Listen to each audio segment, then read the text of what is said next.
अर्ज़ पाक के लिए अपनी जानों का नजराना पेश करने वाले शुहदा को खराज तहसीन पेश करने के लिए यौम दिफा पाकिस्तान जोशो व जज्बे के साथ मनाया गया। DPO गुजरात सैयद तौसीफ हैदर ने पुलिस लाइन्स में यादगार शुहदा पर हाजिरी दी, शुहदा की अजमत को सलामी पेश की, फूलों की चादर चढ़ाई और शुहदा के दर्जात की बुलंदी के लिए फातिहा ख्वानी की।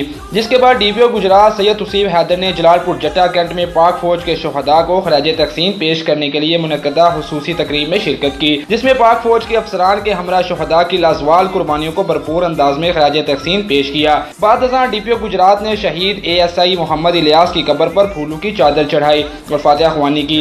यौम दिफा पाकिस्तान के हवाला से DPO गुजरात सैयद तौसीफ हैदर ने अपने हुसूसी पैगाम में कहा कि पाक सरजमीन के दिफा के लिए अपनी जानों का नजराना पेश करने वाले पुलिस और पाक फौज के बहादुर सपूत कौम के माथे का झूमर हैं। अगर अर्ज़ पाक के दिफा के लिए हमें अपनी जानों का नजराना पेश करने की जरूरत भी पेश आई तो हम किसी भी किस्म की कुर्बानी से दरेगा न करेंगे और खून के आखिरी कतरे तक मुल्क पाकिस्तान का दिफा करेंगे। रिपोर्ट सैयद अब्दाल हुसैन शाह, जज्बा न्यूज़ गुजरात। इमिग्रेशन और तारकीने वतन की खबरों से बाखबर रहने के लिए हमारा YouTube चैनल सब्सक्राइब करें और बेल आइकन को क्लिक करें।